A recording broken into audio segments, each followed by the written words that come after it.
Você confere uma entrevista com a juíza de direito Vera Lúcia Deboni. A magistrada fala sobre o aumento do número de assassinatos entre jovens no Rio Grande do Sul.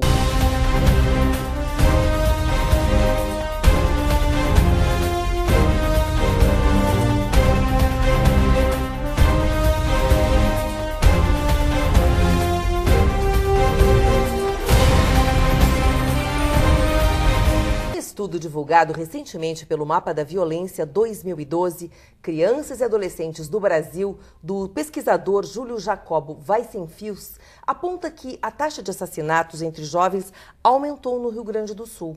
E sobre este assunto nós vamos conversar agora com a juíza Vera Lúcia Deboni, da Terceira Vara da Infância e Juventude de Porto Alegre e coordenadora da Central de Práticas Restaurativas do Juizado da Infância e Juventude. Bem-vinda, juíza, prazer em recebê-la. Muito obrigada.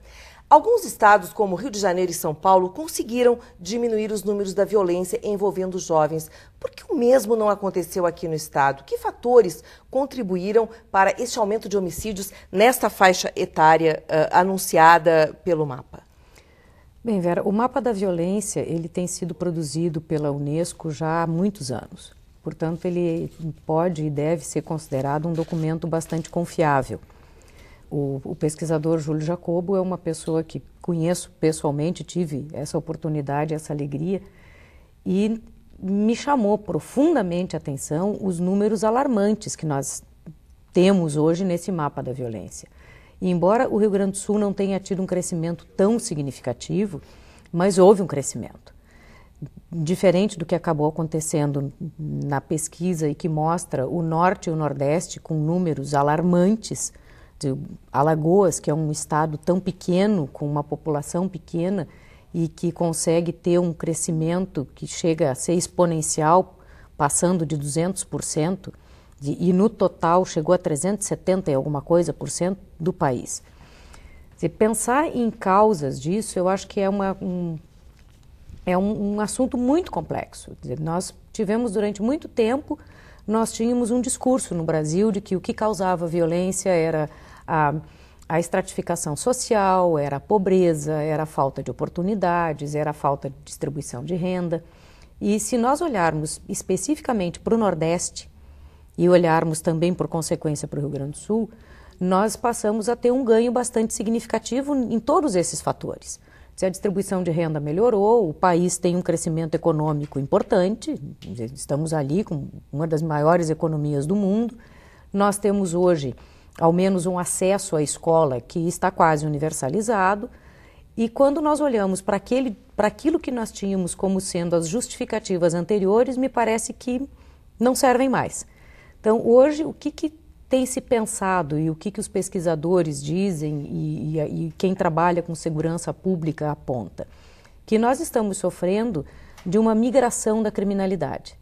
De aquilo que antes estava concentrado exclusivamente nas grandes metrópoles, e aí talvez explique a redução do Rio e São Paulo, e nesses locais houve um grande investimento de segurança pública, exatamente por conta dos altos índices que existiam, isso faz com que exista uma migração da criminalidade. Como existe hoje toda uma migração também do consumo de drogas, a criminalidade migra com esse consumo.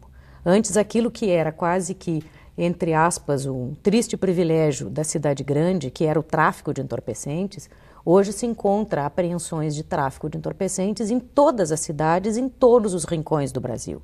E a gente sabe que o tráfico, quando ele começa a acontecer numa determinada região, por conta das disputas próprias desse comércio ilícito, isso produz muitas mortes. E muitos jovens estão envolvidos nesse contexto. Então, e meninas também. Esse é um aparecendo muito nas estatísticas. Que antes não apareciam. Sem dúvida. E envolvidas também em cidades do interior, como a senhora muito bem colocou, que nós tínhamos a visão romântica de que no interior as coisas não aconteciam, mas estão acontecendo, num primeiro momento, deixando as comunidades muito chocadas. Até porque, em regra, Vera, tanto as polícias do interior, e penso que essa é uma realidade que pode se dizer também do Norte e Nordeste, são polícias que não estavam habituadas ou aparelhadas para tratar disso, para efetivamente se colocarem como o órgão de repressão necessária e de pesquisa prévia necessária.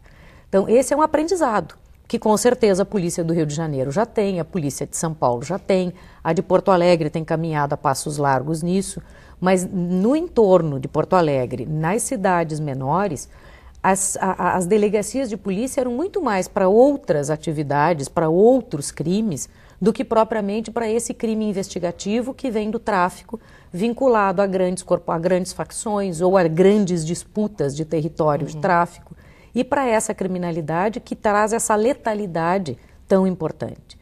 Eu penso que nós precisaríamos, enquanto nação, pensarmos seriamente nessas duas vertentes. Primeiro, de estabelecermos um grande pacto para pesquisarmos as causas, para que a gente possa efetivamente saber aonde poder agir, e que nós tivéssemos também uma grande pactuação do sistema de segurança pública buscando a sua própria integração. Sei que isso não é fácil, são várias corporações, são várias formas de pensar, são várias estruturas administrativas, mas isso me parece que em algumas cidades já se consegue construir muito bem. Penso que esse deveria ser um modelo para o país todo. E a senhora está muito bem habilitada para falar sobre esse assunto, porque é coordenadora da Central, né, de Práticas Restaurativas do Juizado da Infância e da Juventude, e que tem ações justamente no sentido de combater situações como essa, não é? O que nós buscamos na Central de Práticas Restaurativas é tentar exatamente trazer espaço e voz para essas necessidades que normalmente não se verificam, nem quando se determina o cumprimento de uma pena adulta, nem de uma medida socioeducativa. Ou seja, o que de verdade este adolescente estava querendo dizer quando ele cometeu um crime? O que ele buscava quando ele se envolve com o tráfico, quando ele comete um roubo? Quais eram as suas necessidades anteriores àquilo? Quando nós usamos isso, esse espaço de escuta numa experiência restaurativa, e existe uma possibilidade de compreender melhor as necessidades desse jovem, existe também uma possibilidade concreta de que a sua própria comunidade possa entendê-lo e a sua própria comunidade e os serviços públicos possam dar alcance a essas necessidades que possam, eventualmente, tirar esse jovem dessa zona de risco, que eu chamo. Ok. Suas considerações finais, se a senhora quiser colocar mais algum aspecto que nós não abordamos aqui neste nosso encontro, por gentileza. Eu só penso que nós deveríamos, como país, nos darmos conta de que nós estamos frente a uma epidemia. Se nós estivéssemos tratando de uma doença física, nós estaríamos perdendo um sem número de pessoas sem estarmos nos dando conta de que existe remédio. E acho que é disso que nós estamos tratando. Nós vivemos um processo epidêmico de mortes e que precisa ser tratado assim, com uma política pública para combate de epidemia. Ou seja, nós precisamos com absoluta urgência, como país, nos darmos conta disso e que não esperemos o próximo mapa da violência, porque ele com certeza virá pior. Muito obrigada.